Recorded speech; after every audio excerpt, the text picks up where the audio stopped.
Welcome to 360 Tamil. இன்னைக்கு இந்த வீடியோல கிரைம் பேட்ரோல்ல இருக்க ஒரு பர்டிகுலர் எபிசோடோட கதையை பத்தி தான் பார்க்க போறோம். இந்த எபிசோட்ல நீங்க எதிர்பார்க்காத நிறைய ட்விஸ்ட் அண்ட் டர்ன்ஸ்லாம் வரும். ஒரு பெரிய கூட்டு குடும்பம் இருக்காங்க. அந்த குடும்பத்துல இருக்க ஒரு பையன் இறந்து போயிடுறாரு. அந்த பையனோட சாவுக்கு யாரு காரணம்ன்ற மாதிரி இன்ஸ்பெக்டர் விசாரணை பண்றாரு. இந்த விசாரணை அப்ப இன்னும் சில விஷயங்கள் நடக்குது. இதுக்கெல்லாம் காரணம் யாருன்றதை இன்ஸ்பெக்டர் கண்டுபிடிச்சாரா இல்லையான்னு சொல்றது தான் கதையா இருக்கும். கண்டிப்பா உங்களுக்கு பிடிக்கும் நம்புறேன். எக்ஸ்பிளனேஷனுக்குள்ள போறதுக்கு முன்னாடி வீடியோக்கு ஒரு லைக் போடுங்க. அது மூலியமா இந்த வீடியோ இன்னும் நிறைய பேர்கிட்ட கொண்டு போய் சேர்க்கப்படும். மேற்கொண்டு டைம் வேஸ்ட் பண்ணாம நம்ம நேரடியா எக்ஸ்பிளனேஷனுக்குள்ள போயிடலாம். படத்தோட ஸ்டார்டிங் சீனே ஒரு கூட்டு குடும்பத்தை காட்டுறாங்க. ரமான்றவங்க தான் இந்த குடும்பத்தோட ஹெட்டா இருப்பாங்க. இவங்கள பொறுத்த வரைக்கும் 3 பசங்க, ஒரே ஒரு பொண்ணு இருப்பாங்க. அந்த பொண்ணுக்கு கல்யாணம் ஆயிடுச்சு. இப்ப இவங்களோட 2 பசங்க தான் சண்டை போட்டுட்டு இருக்காங்க. ஆக்சுவலா எனக்கு தான் சொத்து வேணும், எனக்கு தான் சொத்து வேணும்ன்ற மாதிரி தான் 2 பேருமே சண்டை போட்டுட்டு இருக்காங்க. இந்த சண்டை போடுறதுல ஒரு நபர் பேரு சந்தீப் அப்படின்றது, தம்பியோட பேரு சாகர் அப்படின்றது. இவங்க 2 பேருமே சொத்துக்காக சண்டை போட்டுட்டு இருக்காங்கல்ல. இதெல்லாம் கவனிச்சிட்டு இருக்க அம்மா பயங்கரமா டென்ஷன் ஆயிடுறாங்க. எதுக்காகடா இப்ப சொத்துக்காக சண்டை போட்டுட்டு இருக்கீங்க? உங்களுக்கு ஒரு அண்ணன் இருக்கான், அதை மறந்துடாதீங்க. அவனோட மெடிக்கல் செலவு வேற இருக்கு. நான் தான் சொத்தை யாருக்கு தரணும்ன்றத முடிவு பண்ணுவேன். அமைதியா இருங்கன்ற மாதிரிலாம் சொல்லிட்டு இருக்காங்க. இவங்க 2 பேர் தான் சொத்துக்கு சண்டை போடுறாங்கன்னு பார்த்தா, பொண்ணு கல்யாணம் பண்ண ஒரு மாப்பிள்ள இருக்காருல, அவருமே எனக்கு சொத்து வேணும்ன்ற மாதிரி அடிக்கடி பிரச்சனை பண்ணுவாரு. இதனால குடும்பத்துல சொத்துக்காக நிறைய சண்டைலாம் போயிட்டு இருக்குன்ற மாதிரி நமக்கு காட்டுறாங்க. இப்போ ஒரு டீனேஜ் பொண்ணை காட்டுறாங்க பாத்தீங்களா? இந்த பொண்ணோட அப்பா தான் இந்த குடும்பத்திலேயே மூத்தவரா இருப்பாரு. இவர் பேரு ரமேஷ் அப்படின்றது. இவருக்கு டிபி ப்ராப்ளமா இருக்கும். எப்ப பாரு இரும்பிக்கிட்டே இருப்பாரு. இவரோட ரூமுக்கு யாருமே வரக்கூடாது போல. இவரோட ஒய்ஃப் பேரு மாலினி அப்படின்றது. எத்தனை வாட்டி இந்த ரூம்க்குலாம் வரக்கூடாதுன்னு சொல்லியிருக்கேன், வெளியே போன்ற மாதிரி பொண்ணை அனுப்பி விடுறாங்க. இப்ப ஹஸ்பண்டுக்காக இந்த இடத்துல சாப்பாடெல்லாம் வச்சிட்டு இருக்காங்க. இப்ப இவங்க கிளம்பலான்னு நினைக்கும் போதுதான் ஹஸ்பண்ட் இருக்கார்ல, இவங்க கழுத்து பகுதியை கவனிக்கிறாரு. அந்த பகுதியில ஏதோ ரெட்டா இருக்கு. என்ன ஏதோ ரெட்டா இருக்குன்ற மாதிரி கேட்கிறாரு. ஏதோ ஒரு பூச்சி கடிச்சிருச்சுங்க அப்படின்ற மாதிரி இவங்க சொல்றாங்க. சரி நீங்க சாப்பிடுங்க, நான் கிளம்புறேன்ற மாதிரி இங்க இருந்து நடக்க ஆரம்பிக்கிறாங்க. கொஞ்சம் பெரிய பூச்சா கடிச்சிருக்கோம் போலியே அப்படின்ற மாதிரி இவரும் சொல்றாரு. இப்ப நடந்துட்டு இருக்க ஒய்ஃப் இந்த இடத்துல நின்றுறாங்க. காரணம் ஹஸ்பண்ட் சந்தேகப்படுற மாதிரி தான் இந்த கேள்வியை கேட்கிறாரு. ஆக்சுவலா தம்பிங்க 2 பேர் இருக்காங்கல்ல, யாரு கூடயோ ஒய்ஃப் அஃபேர் வச்சிருக்கா போல, அவங்களால தான் இந்த காயம் ஏற்பட்டிருக்கு அப்படின்ற மாதிரிலாம் நினைக்கிறாரு. ஒய்ஃப் திரும்பி ஒரு பார்வை மட்டும் பாக்குறாங்க. எதுவுமே பேசாம அமைதியா இங்க இருந்து கிளம்பிடுறாங்க. இவருமே இந்த இடத்துல கோவப்பட்டு இருக்காரு. அப்படியே கட் பண்ணி வேற ஒரு நாள் நடக்கிறத நமக்கு காட்டுறாங்க. போலீஸ்க்கு ஒரு இன்ஃபர்மேஷன் கிடைச்சிருக்கும். அதனால ஒரு ஸ்பாட்டுக்கு தான் கிளம்பி வந்துட்டு இருக்காங்க. ஆக்சுவலா அந்த இடத்துல பார்த்தா ஒரு நபர் இறந்து போயிருக்காரு. இறந்து போயிருக்கிறது யாருன்னு பாத்தீங்கன்னா, அந்த குடும்பத்தை சேர்ந்த சந்தீப் அப்படின்றவர் தான் இறந்து போயிருக்காரு. நிறைய பீர் பாட்டில்லாம் அந்த இடத்துல இருக்கு.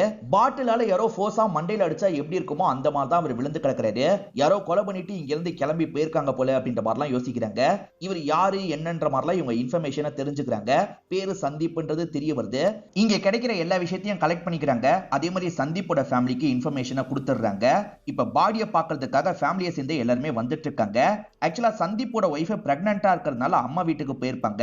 மீதி எல்லாருமே தான் இந்த இடத்துக்கு வந்துட்டு இருக்காங்க. ரமாவும் நம்ம பையனா இருக்காதுன்ற மாதிரிலாம் நினைக்கிறாங்க. ஆனா இவங்க பையனு தெரிஞ்சோன்னு உடஞ்சு போயிடுறாங்க. இங்க அம்மா, தங்கச்சி, தம்பி 3 பேர் தான் வந்திருக்காங்க. இப்ப 3 பேரையும் விசாரணைக்காக இன்ஸ்பெக்டர் இருக்கார்ல, ஸ்டேஷனுக்கு வர வச்சிடுறாரு. பீர் அடிக்கிறதுக்காக போயிருக்காரு. அங்கதான் கொலை செய்யப்பட்டிருக்காருன்னு இன்ஸ்பெக்டர் சொல்றாரு. என் பையனுக்கு பீர் அடிக்கிற பழக்கம்லாம் இல்லைன்ற மாதிரி அம்மா சொல்றாங்க. ஆனா பக்கத்துல இருக்க தம்பி இருக்கார்ல, அம்மா உங்களுக்கு தெரியாது, அண்ணன் பீர்லாம் அடிப்பாருன்ற மாதிரி சொல்றாரு. உங்க பையனுக்கு எதிரிங்கன்னு யாராவது இருக்காங்களா அப்படின்ற மாதிரி இன்ஸ்பெக்டர் கேட்கிறாரு. அம்மாவும் தம்பியும் அந்த மாதிரிலாம் யாருமே இல்லைன்ற மாதிரி சொல்லிட்டு இருக்காங்க. ஆக்சுவலா சொத்து ரிலேட்டடா அண்ணன் தம்பிக்கு சண்டை இருந்திருக்கும். குடும்பத்துல நிறைய சண்டை இருந்திருக்கும். அதை பத்திலாம் இன்ஸ்பெக்டர் கிட்ட சொல்லாம மறைச்சிடுறாங்க. சரி சந்தீப்போட ஒய்ஃப் எங்கன்ற மாதிரி கேட்கிறாரு. சந்தீப்போட ஒய்ஃப் பிரெக்னன்ட்டா இருக்கிறதுனால அம்மா வீட்டுக்கு கிளம்பி போயிட்டான்ற மாதிரி குடும்பத்தை சேர்ந்து எல்லாருமே சொல்றாங்க. சரி சந்தீப்பை கடைசியா நீங்க எப்ப பாத்தீங்க, அதை பத்தி கொஞ்சம் தெளிவா சொல்லுங்கன்ற மாதிரி இன்ஸ்பெக்டர் கேட்கிறாரு. தங்கச்சி தான் அந்த விஷயத்த சொல்றாங்க. ஆக்சுவலா தங்கச்சி பேரு பிரியா அப்படின்றது. இவங்க சொல்றத விஷுவலா காட்டுறாங்க. சந்தீப்போட ஒய்ஃப் பேரு மீனா அப்படின்றது. இன்னைக்கு பேரண்ட்ஸ் வந்து கூட்டு போற மாதிரி பிளான் இருக்கும். இது சார்ந்து பிரியா கிட்ட பேசிட்டு இருக்காங்க. அப்பதான் சந்தீப் பைக் எடுத்துட்டு போற மாதிரி சவுண்ட் கேக்குது. உங்க தம்பி பீர் அடிக்கிறதுக்காக தான் வெளியே போறாரு போல அப்படின்ற மாதிரிலாம் அந்த மீனா சொல்றாங்க. இதுதான் நடந்தது அப்படின்ற மாதிரி பிரியா சொல்லிட்டு இருக்காங்க. ஆனா நீங்க நேரடியா பாக்கலையான்ற மாதிரி இவர் கேட்கிறாரு. இல்ல சார், சந்தீப் பைக்கை சந்தீப் மட்டும் தான் யூஸ் பண்ணுவான், அவன் தான் போயிருப்பானா இருக்கும்ன்ற மாதிரி இவங்க சொல்றாங்க. ஆனா சந்தீப்போட பாடி கிடைச்சது பாத்தீங்களா, அந்த இடத்துல இவங்களுக்கு பைக்லாம் கிடைச்சிருக்காது. பைக்ல போனவர் எப்படி பைக் இல்லாம இறந்து கிடந்திருப்பாரு? அப்ப கில்லர் அந்த பைக் எடுத்துட்டு போயிட்டானா அப்படின்ற மாதிரிலாம் இவங்க யோசிச்சுட்டு இருக்காங்க. வீட்டுல பைக் இருக்கா செக் பண்ணும் அப்படின்ற மாதிரிலாம் யோசிக்கிறாங்க. இப்ப இவங்க வீட்டுல செக் பண்றதுக்காக வரும்போது வீட்டுல தான் பைக் இருக்கிறது இவங்களுக்கு தெரிய வருது. பைக் எடுத்துட்டு போயிருக்காரு, திரும்பி வீட்டுக்கு எப்படி பைக் வந்தது, அப்ப பைக்கை யார் தான் கொண்டு வந்து விட்டது அப்படின்ற மாதிரிலாம் இவங்க யோசிச்சுட்டு இருக்காங்க. இவங்க வெளிய இருந்து பேசிட்டு இருக்காங்கல்ல, இத கவனிக்கிற ஃபேமிலி மெம்பர்ஸும் பேசுறதுக்காக வந்துடுறாங்க. பைக் வீட்லயே இருக்கிறத இப்பதான் நாங்களே கவனிச்சோன்ற மாதிரி சொல்லிட்டாங்க. இந்த வாட்டி அந்த இடத்துக்கு மாலினியும் வந்திருக்காங்க. இவங்க யாருன்ற மாதிரி இன்ஸ்பெக்டர் கேக்குறாரு. என் மூத்த அண்ணனோட ஒய்ஃப்ன்ற மாதிரிலாம் பிரியா சொல்லிட்டு இருக்காங்க. மூத்த அண்ணன் என்ன பண்றாரு, அவர் ஏன் ஸ்டேஷனுக்கு வரலன்ற மாதிரிலாம் விசாரிக்கிறாரு. அவரோட ப்ராப்ளத்தை பத்தி இவங்க எடுத்து சொல்றாங்க. நான் அவரை பார்த்து பேசணுன்ற மாதிரி சொல்லிட்டாரு. அதனால இவங்க ரமேஷோட ரூமுக்கு கூட்டு வந்துடுறாங்க. ரமேஷ் கிட்ட பேசணும்னா கர்ச்சிஃபை யூஸ் பண்ணி தான் பேசணும். என் தம்பியை கொண்டது யாரா இருந்தாலும் சரி அவங்கள விடாதீங்க அப்படின்ற மாதிரிலாம் அவர் ரொம்ப எமோஷனலாகி பேசுறாரு. சார் எமோஷனல் ஆகாதீங்க, நாங்க கண்டிப்பா குற்றவாளியை கண்டுபிடிச்சிடுறோம் அப்படின்ற மாதிரி இன்ஸ்பெக்டர் சொல்லிட்டாரு. தம்பியை நீங்க கடைசியா எப்ப பாத்தீங்கன்னு கேக்குறாரு. இவருமே கொஞ்ச நாளைக்கு முன்னாடி பார்த்தன்ற மாதிரி சொல்றாரு. சொத்து ரிலேட்டடா என்னோட தம்பிக்கும் என்னோட தங்கச்சி ஹஸ்பண்டுக்கும் சண்டை வந்திருக்கு போல, அதை பத்தி தான் என்கிட்ட ஃபீலிங்கா பேசணும் அப்படின்ற மாதிரி இவர் சொல்லிட்டு இருக்காரு. அச்சச்சோ இவர் சொல்லிட்டாரே அப்படின்ற மாதிரி வீட்டுல இருக்க எல்லாருமே யோசிச்சுட்டு இருக்காங்க. எது சொத்து ரிலேட்டடா சண்டையா, என்ன சண்டை அப்படின்ற மாதிரிலாம் இவர் கேட்கிறாரு. இதுக்கப்புறம் மறைக்க முடியாதுன்ற மாதிரி பிரியா யோசிக்கிறாங்க. சார் நான் எல்லாத்தையும் சொல்லிடுறேன் அப்படின்ற மாதிரி இந்த இடத்துல சில விஷயங்களை சொல்ல ஆரம்பிக்கிறாங்க. பிரியாவோட ஹஸ்பண்ட் பேரு கேதவ் அப்படின்றது. ஆக்சுவலா ஹஸ்பண்டை விட்டு பிரிஞ்சுதான் பிரியா இந்த இடத்துல வந்து தங்கிட்டு இருக்காங்க போல. பொண்ணுங்களுக்கெல்லாம் சொத்தை பிரிச்சு தரமாட்டாங்க பாத்தீங்களா, ஆனா கேதவ் என்னோட ஒய்ஃபுக்கும் சொத்து வேணும் அப்படின்ற மாதிரி பிரச்சனை எல்லாம் பண்ணிட்டு இருக்காரு. அப்பதான் வீட்டுக்கு கூட்டு போவேன்னு சொல்றாரு. நீங்க ஒன்னும் வீட்டுக்கே கூட்டு போக தேவையில்லை அப்படின்ற மாதிரி பிரியா சொல்றாங்க. ஏன்னா அவர் கூட சேர்ந்து வாழ்றதுல பிரியாக்கே பெருசா விருப்பம் கிடையாது. அதான் தங்கச்சி சொல்லிட்டால கிளம்புன்ற மாதிரி சந்தீப் சொல்லியிருப்பாரு. அந்த கோவத்துல கேதவ் கூட ஏதாவது பண்ணிருக்க வாய்ப்பு இருக்குன்னு இன்ஸ்பெக்டர் நினைக்கிறாரு. கேதவுக்கு ஃபேமிலி மெம்பர்ஸ் கால் பண்ணிருக்க மாட்டாங்க, நம்பர் தாங்க நான் பாத்துக்கிறேன்ற மாதிரி நம்பரை வாங்கியிருப்பாரு. கால் பண்ணி பாருன்ற மாதிரி அசிஸ்டன்ட் கிட்ட சொல்லிட்டாரு. கால் பண்ணா அவர் போனையே எடுக்க மாட்டாரு. சொல்ல போனா காலே போக மாட்டேங்குது. அதனால அவர் தப்பு பண்ணிருக்க வாய்ப்பு இருக்குன்ற மாதிரி உங்களுக்கு டவுட் வருது. முதல்ல போஸ்ட்மார்ட்டம் ரிப்போர்ட் வரட்டும், ஃபிங்கர் பிரிண்ட் ஏதாவது கிடைக்குதா பாப்போன்ற மாதிரிலாம் இவங்க யோசிச்சுட்டு இருக்காங்க. போஸ்ட்மார்ட்டம் ரிப்போர்ட் வந்துருது. பாட்டில வச்சு மண்டையில அடிச்சிருக்காங்கன்றது தெரிய வருது. அந்த இடத்துல ஒரு ஃபிங்கர் பிரிண்ட் கூட இவங்களுக்கு கிடைச்சிருக்குது. ரொம்ப கவனமா தான் கில்லர் இந்த விஷயத்த பண்ணிருக்கான். யாரு கில்லர்ன்றது தெரியலன்ற மாதிரி இவங்க டிஸ்கஸ்லாம் பண்ணிட்டு இருக்காங்க. கேதர் ஒரு பக்கம் தேடிட்டு தான் இருக்காங்க.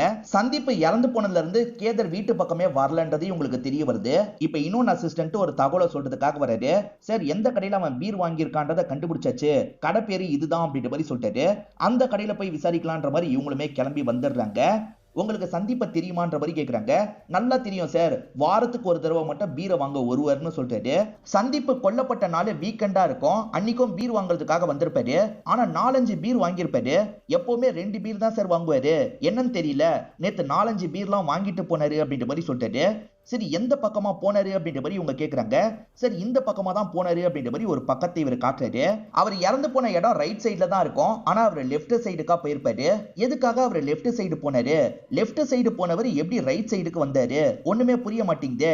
லெஃப்ட் சைடுல தான் அவரோட வீடும் இருக்கு, வீட்டுக்கு போயிருப்பாரா அப்படின்ற மாதிரிலாம் இவங்களுக்குள்ள டிஸ்கஸ்லாம் பண்ணிட்டு இருக்காங்க. ஆக்சுவலா அந்த கேதர் மட்டும் சொத்துக்காக சண்டை போட்டிருக்க மாட்டாரு, அண்ணன் தம்பிக்குள்ளயும் சண்டைலாம் போயிருக்கும். யாருனால இதை பண்ணிருக்க வாய்ப்பு இருக்கு. அதனால எல்லாரோட போன் டவர் ரேஞ்சு நீங்க செக் பண்ணி பாருங்க, அது மூலியமா ஏதாவது கிடைக்க வாய்ப்பு இருக்குன்ற மாதிரிலாம் இன்ஸ்பெக்டர் சொல்லிட்டாரு. ஆக்சுவலா அவங்க கிட்ட அந்த நேரம் எங்க இருந்தீங்கன்னு ஏற்கனவே கேட்டு வச்சிருப்பாங்க. அவங்களுமே ஒரு பர்டிகுலர் இடத்தெல்லாம் மென்ஷன் பண்ணி சொல்லியிருப்பாங்க. அவங்க சொன்ன இடத்துல தான் இருக்காங்களான்றத பாப்போன்றதுக்காக தான் இந்த செக்கிங்லாம் இவங்க பண்ணிட்டு இருக்காங்க.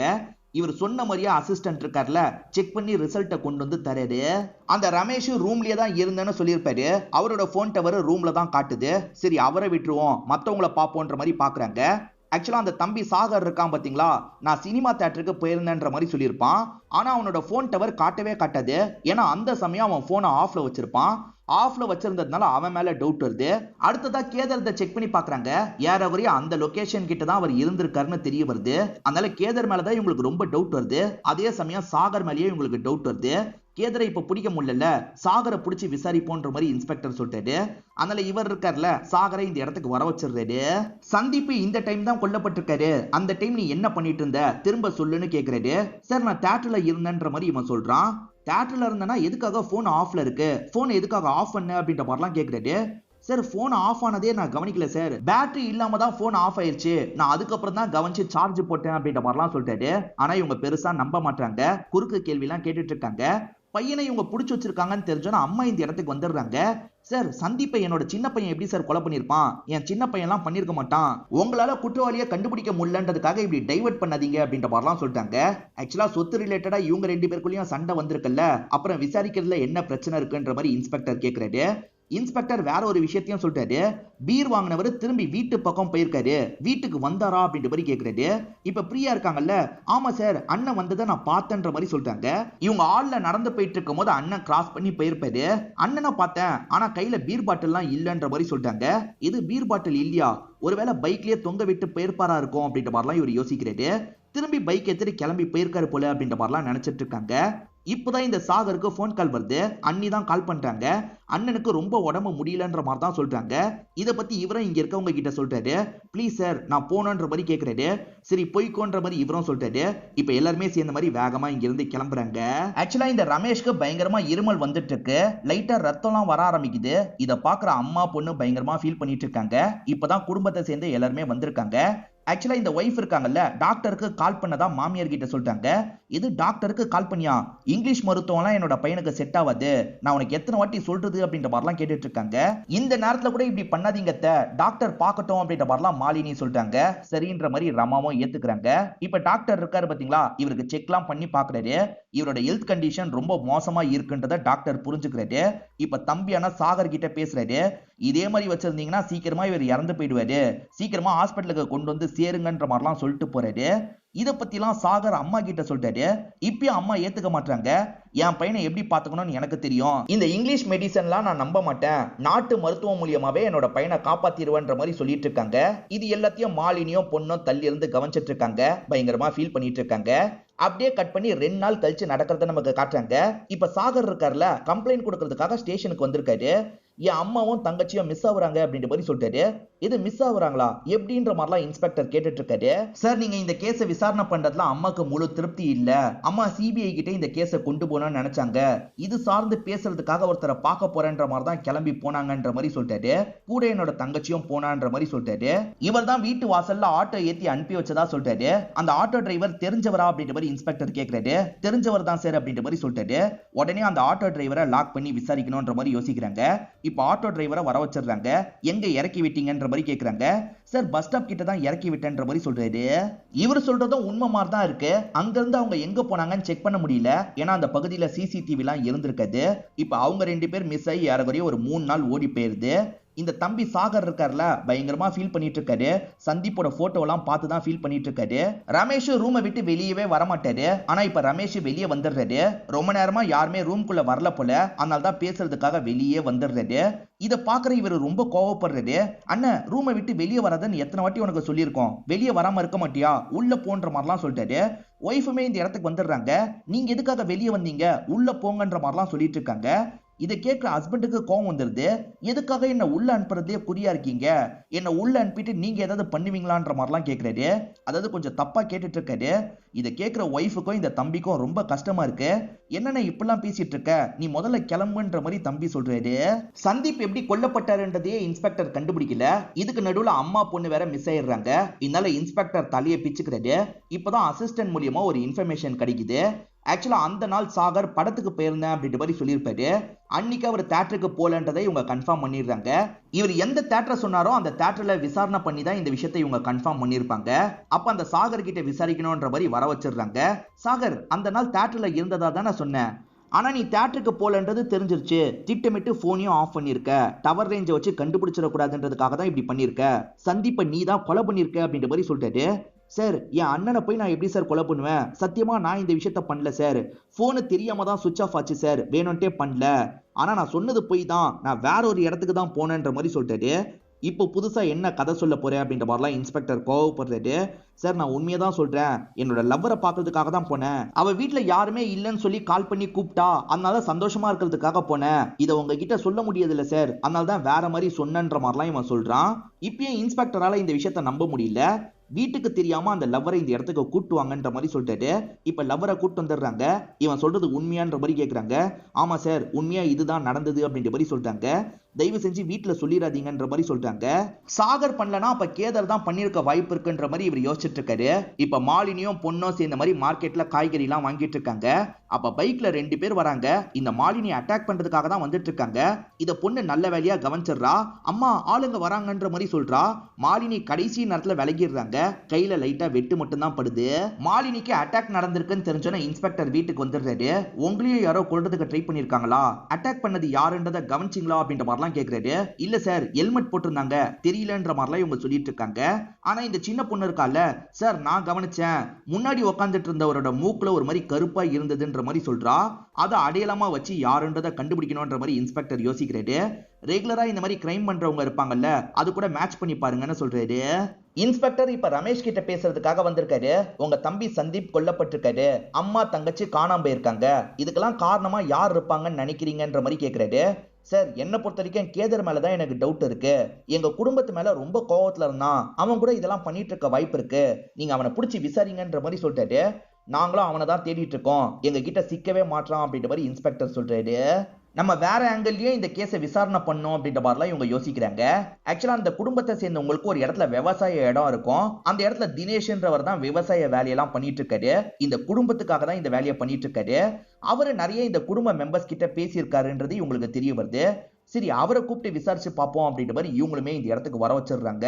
என்ன எதுக்காக சார் வர வச்சிருக்கீங்கன்ற மாதிரி கேக்குறாரு. அந்த குடும்பத்து கூட நீ ரொம்ப க்ளோஸான்ற மாதிரி கேக்குறாங்க. க்ளோஸ்லாம் சொல்ல முடியாது சார், நடுவுல கால் பண்ணி வேலைலாம் எப்படி போயிட்டு இருக்குன்னு கேட்பாங்க, நான் வேலை போயிட்டு இருக்கிறத பத்தி சொல்லுவேன், அதே மாதிரி காசு சேர்ந்ததுன்னா இந்த இடத்துக்கு வந்து தருவேன் சார், அவ்வளவுதான் பழக்கம்ன்ற மாதிரிலாம் இவர் சொல்லிட்டாரு. சரி நீ கிளம்புன்ற மாதிரி இவங்களுமே தினேஷ் அனுப்பி வச்சிடுறாங்க. ஆனா தினேஷ் கொஞ்சம் திக்கி பேசின மாதிரியே இன்ஸ்பெக்டருக்கு தோணிருக்கும். இவன் மேல ஒரு கண்ணை வச்சுக்கோங்கன்ற மாதிரி சொல்றாரு. இப்ப ரமேஷோட ஹெல்த் ரொம்ப மோசமா போயிட்டு இருக்கு, வாங்கங்க ஹாஸ்பிட்டலுக்கு போலான்ற மாதிரி ஒய்ஃப் கூப்பிடுறாங்க. ஒன்னும் தேவையில்ல, நான் செத்து கூட போறேன் அப்படின்ற மாதிரி சொல்றாரு. ஏன் இப்படி பேசுறீங்க, வாங்க ஹாஸ்பிட்டலுக்கு போலான்னு திரும்ப கூப்பிடுறாங்க. ஆனா இவர் வரமாட்டேன்னு சொல்லிடுறாரு. அப்பா இறந்துட்டாலும் நீ நல்லபடியா இருக்கணுமா அப்படின்ற மாதிரி பொண்ணு கிட்ட பேசுறாரு. அந்த சின்ன பொண்ணு சொன்ன அடையாளத்தை வச்சு அந்த நபர் யாருன்றதை கண்டுபிடிச்சிடுறாங்க. அவன் பேரு குணா அப்படின்றது. அவன் எங்க இருக்கான்ற இன்ஃபர்மேஷனே உங்களுக்கு கிடைச்சிருது. அந்த இடத்துல போய் அவனை அமுக்கணும்ன்ற மாதிரிலாம் யோசிக்கிறாங்க. இப்ப அமுக்கிறதுக்காக ஒரு டீம் அனுப்பி வச்சிடுறாங்க. அவன் ஒரு இடத்துல உட்காந்து போன் பேசிட்டு இருக்கான். பக்கத்துல போய் இவங்க அமைக்கிடலாம் அப்படின்ற மாதிரிலாம் யோசிச்சுட்டு இருக்காங்க. இதே சமயம் தான் குணாவை பார்த்து பேசுறதுக்காக யாரோ நடந்து வந்துட்டு இருக்காங்க. ஆனா அதுக்குள்ள போலீஸுங்க குணாவை அமைக்கிடுறாங்க. இதை பார்த்தோன்னே பேச வந்த நபர் இருக்கார்ல, அங்க இருந்து கிளம்பிடுறாரு. குணா வாயை திறந்து எதுவுமே பேசியிருக்க மாட்டான். ஆனா குணா கிட்ட பேச வந்த நபர் இருக்கார்ல, இவங்களை பாக்குறதுக்காக வந்திருக்காரு. அது வேற யாரும் கிடையாது, தினேஷ்னு ஒருத்தர் கிட்ட விசாரணை பண்ணாங்கல்ல, அந்த தினேஷ் தான் வந்திருக்காரு. அவன் சொல்றதுக்கு முன்னாடி எல்லாத்தையும் நான் சொல்லிடுறேன் அப்படின்ற மாதிரி சொல்லிட்டாரு. எது நீ சொல்றியா, என்ன சொல்ல போற சொல்லுன்ற மாதிரி இவங்களுமே உட்கார வச்சு பேசுறாங்க. சார் குணா மாலினியை காலி பண்றதுக்கு ட்ரை பண்ணான்ல, குணா கிட்ட இந்த வேலையை தந்ததே நான் தான்ற மாதிரி சொல்லிட்டாரு. நீ தந்தியா, எதுக்காக தந்தன்ற மாதிரிலாம் கேக்குறாங்க. சார் நான் தந்தனா நான் தரல சார், எனக்கு ஒருத்தங்க இந்த விஷயத்த பண்ணி முடிக்க சொன்னாங்க, நான் அதனால தான் இவங்கிட்ட வேலை தந்தேன் அப்படின்ற மாதிரி சொல்லிட்டாரு. உன்கிட்ட வேலையை முடிக்க சொல்லி யார் சொன்னான்னு கேக்குறாரு. இவனுமே பேரை சொல்லிடுறான். இதனால இன்ஸ்பெக்டர் இருக்கார்ல ரமேஷை இந்த இடத்துக்கு வர வச்சிடுறாரு. ஏன்னா ரமேஷ் தான் இந்த வேலையை கொடுத்துருப்பாரு. ஒய்ஃபை கொலை பண்றதுக்காக வேலை தந்திருக்கீங்க, ஏன் இப்படி பண்ணீங்கன்னு கேக்குறாரு. யார் சார் அந்த மாதிரி சொன்னா, அப்படிலாம் எதுவுமே கிடையாதுன்ற மாதிரி இவர் சொல்லிட்டு இருக்காரு. அப்பதான் இவர் இருக்கார்ல, அந்த தினேஷை கூட்டுவாங்கன்னு சொல்லிட்டாரு. இப்ப ஆளுங்களும் தினேஷ் இந்த இடத்துக்கு கூட்டு வந்துடுறாங்க. தினேஷ் எல்லாத்தையும் சொல்லிட்டான் போல அப்படின்ற மாதிரி லைட்டா ரமேஷ் பயப்படுறாரு. இப்பதான் நடந்த விஷயத்த காட்டுறாங்க. தன்னோட ஒய்ஃப் ரெகுலராவே இவரை சீட் பண்ணிட்டு இருக்கிறதா நினைக்கிறாரு. நம்ம சாகிறதுக்கு முன்னாடி ஒய்ஃபோட கதையை முடிக்கணும்னு நினைக்கிறாரு.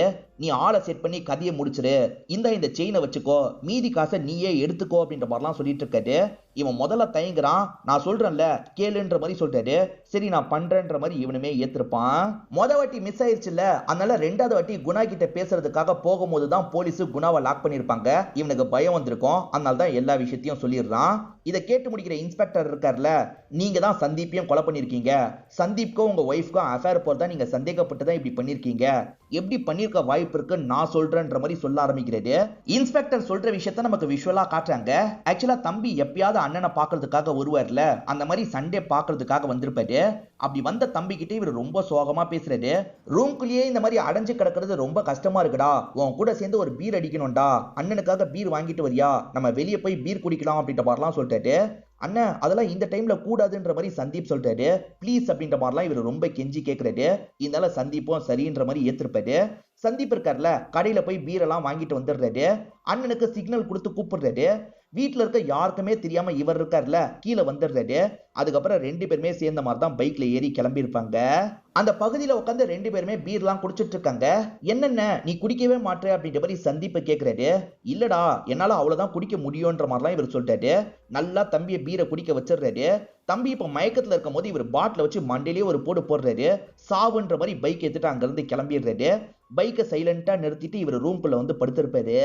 இப்படிதான் நடந்திருக்க வாய்ப்பு இருக்குன்ற மாதிரி இன்ஸ்பெக்டர் சொல்றாரு. ஆனா இந்த விஷயத்தை இவர் ஏத்துக்கவே மாட்டாரு. நான் எப்படி சார் என்னோட தம்பியை கொல்லுவேன், நானா இந்த விஷயத்த பண்ணல, என் ஒய்ஃபை நான் சந்தேகப்பட்டது உண்மைதான், ஆனா யார் கூட அவ அஃபேர் வச்சான்றதே எனக்கு தெரியாது, என்னோட ஒய்ஃபை கொல்றதுக்கு தான் நான் ட்ரை பண்ணேன், அதுவும் நடக்கலன்ற மாதிரிலாம் இவர் சொல்லிட்டு இருக்காரு. இவர் தான் சந்தீப்பை கொலை பண்ணாருன்றதுக்கு ஸ்ட்ராங்கான ப்ரூஃப் இவங்க கிட்ட இல்ல, அதனால இவரை எதுவுமே பண்ண முடியல, இப்போதைக்கு கிளம்புங்கன்ற மாதிரி அனுப்பி வச்சிடுறாங்க. அதே சமயம் இந்த இடத்துக்கு மாலினியை வர வச்சிடுறாங்க. உங்க ஹஸ்பண்ட் தான் உங்களை கொல்றதுக்கு ட்ரை பண்ணிருக்காரு, சந்தேகப்பட்டு தான் இப்படி பண்ணிருக்காரு, இதுக்கப்புறம் கூட அவர் பண்ண வாய்ப்பு இருக்கு, ஆனா மெடிக்கல் ரீசன்னால எங்களால லாக் பண்ணி வைக்க முடியல, நீங்க கொஞ்சம் கவனமா இருந்துக்கோங்க, அவரை விட்டு போயிடுங்கன்ற மாதிரிலாம் சொல்லிட்டாங்க. இப்ப இவங்களுமே ரொம்ப ஃபீல் பண்றாங்க. அப்பா வாங்கிட்ட அம்மாவை பத்தி ஏதாவது கேட்டிருக்காரா அப்படின்ற மாதிரி பொண்ணு கிட்ட கேக்குறாங்க. பொண்ணு இருக்காங்கல்ல, அம்மா பூச்சி கடிச்சு உங்களுக்கு வீங்குச்சுல, அந்த நாள் அப்பா நீங்க யார்கிட்ட பேசிட்டு இருக்கீங்கன்றத பாத்துட்டு வர சொன்னாருமா, நானும் பாக்குறதுக்காக வந்தேன், நீங்க அந்த டைம் சந்தீப் சித்தப்பா கிட்ட பேசுனீங்க, அதை போய் அப்பா கிட்ட சொன்னன்ற மாதிரிலாம் இந்த பொண்ணு சொல்றா. சோ சந்தீப் கூட தான் நம்ம ஒய்ஃப்க்கு அஃபேர் இருக்குன்ற மாதிரிலாம் அவர் யோசிச்சிருப்பாரு, அதனால தான் இப்படி பண்ணிருக்காரு போல அப்படின்ற மாதிரிலாம் இவங்க இந்த இடத்துல யோசிக்கிறாங்க.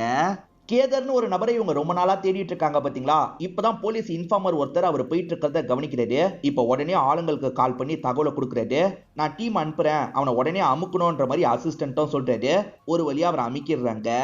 இப்ப கேதரை போட்டு அடி அடின்னு அடிக்கிறாங்க. எதுக்காகடா இந்த கொலையை பண்ணன்னு கேக்குறாங்க. சார் சத்தியமா நாளா இந்த கொலையை பண்ணலன்ற மாதிரி சொல்றாரு. அப்புறம் எதுக்காகடா இவ்வளவு நாளா தலைமறைவா இருந்த, அதுக்கு பதில் சொல்லு அப்படின்ற மாதிரி கேக்குறாங்க. சந்தீப் சாவல என் மேலதான் டவுட் வரும்னு நினைச்சேன் சார், ஏன்னா கடைசியா சந்தீப்க்கு நான் தான் வார்னிங் கொடுத்தேன், என் ஒய்ஃபே எனக்கு எதிராக சாட்சி சொல்லுவா, அந்த பயத்துல தான் தலைமறைவா ஒளிஞ்சிட்டு இருந்தேன், மத்தபடி இதுக்கும் எனக்கும் எந்த ஒரு சம்பந்தமும் இல்லைன்ற மாதிரி சொல்லிட்டாரு. உன் போனோட டவர் ரேஞ்சு அங்கதான் காட்டுச்சு, அது எப்படின்ற மாதிரி இன்ஸ்பெக்டர் கேக்குறாரு. சார் அதுக்கு முன்னாடி தான் சார் என்னோட போன் ரிப்பேர் ஆச்சு, நான் ரிப்பேர் பண்றதுக்காக கடையில் தான் தந்தேன், அந்த கடை பக்கத்துல இருக்குல்ல, அதனால கூட அப்படி காமிச்சிருக்கலாம் அப்படின்ற மாதிரி சொல்றாரு.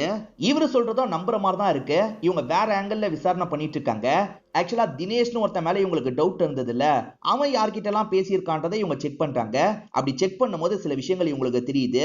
ஒரு சாமியார் கிட்ட அவன் அடிக்கடி பேசியிருக்கான், இதை தாண்டி வேற ஒருத்தங்க கிட்டயும் அவன் அடிக்கடி பேசியிருக்கான்.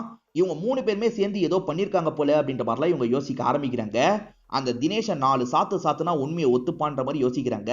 இப்ப தினேஷை வர வச்சிடறாங்கல்ல, எதுக்காக அந்த பாபா கிட்ட அடிக்கடி பேசியிருக்க, எதுக்காக இந்த லேடி கிட்ட அடிக்கடி பேசியிருக்கன்ற மாதிரிலாம் போட்டு அடிக்கிறாங்க.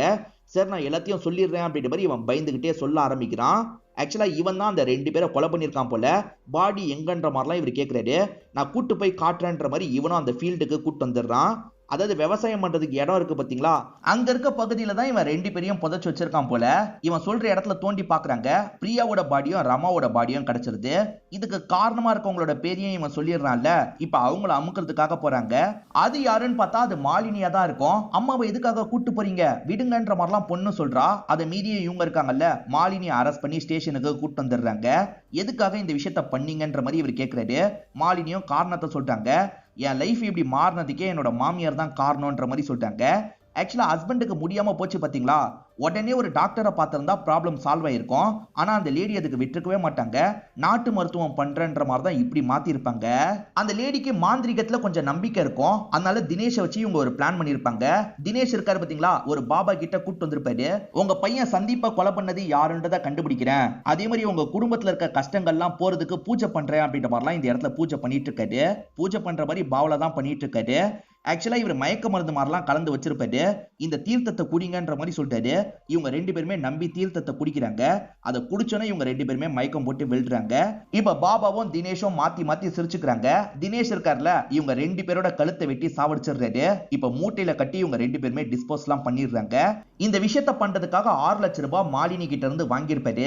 இதனால தான் ரமேஷ் மாலினியை கொல்லணும்னு சொல்லும் போது இவர் ரொம்ப தயங்கியிருப்பாரு. அதுக்கப்புறம் தான் செயின் எல்லாம் வாங்கியிருப்பாரு. அம்மா பொண்ணை கொலை பண்ணது மாலினி அப்படின்றது கன்ஃபார்ம் ஆயிருது. ஆனா சந்தீப்பை கொலை பண்ணது ரமேஷ் அப்படின்றது இன்னும் கன்ஃபார்ம் ஆகல. ஏன்னா ரமேஷ்க்கு எதிராக இவங்க கிட்ட சாலிடா எந்த ஒரு ப்ரூஃப்மே இல்ல. எப்படியாவது ப்ரூஃபை கண்டுபிடிச்சு அவரையும் லாக் பண்ணும் அப்படின்ற மாதிரிலாம் யோசிக்கிறாங்க. இதோடயே இந்த கதையை நமக்கு முடிச்சிடுறாங்க. இந்த கதையில நீங்க எதிர்பார்க்காத நிறைய ட்விஸ்ட் அண்ட் டர்ன்ஸ்லாம் வந்திருக்கும்னு நினைக்கிறேன். ஆக்சுவலா சந்தீப்போட ஒய்ஃபா மீனான்னு ஒருத்தங்களை பத்தி சொன்ன பாத்தீங்களா, அந்த மீனா கூட இதெல்லாம் பண்ணிருக்க வாய்ப்பு இருக்குன்ற மாதிரி நான் நினைச்சேன். ஆனா அந்த மாதிரிலாம் எதுவுமே நடக்கல. கண்டிப்பா இந்த எபிசோடு உங்க எல்லாருக்குமே பிடிச்சிருக்கும் நம்புறேன். இந்த வீடியோ உங்களுக்கு பிடிச்சிருந்ததுன்னா லைக் பண்ணுங்க, கமெண்ட் பண்ணுங்க, மறக்காம 360 தமிழ் சேனலை சப்ஸ்கிரைப் பண்ணுங்க. தொடர்ச்சியா இந்த மாதிரி வீடியோக்கள் வந்துகிட்டே தான் இருக்கும்.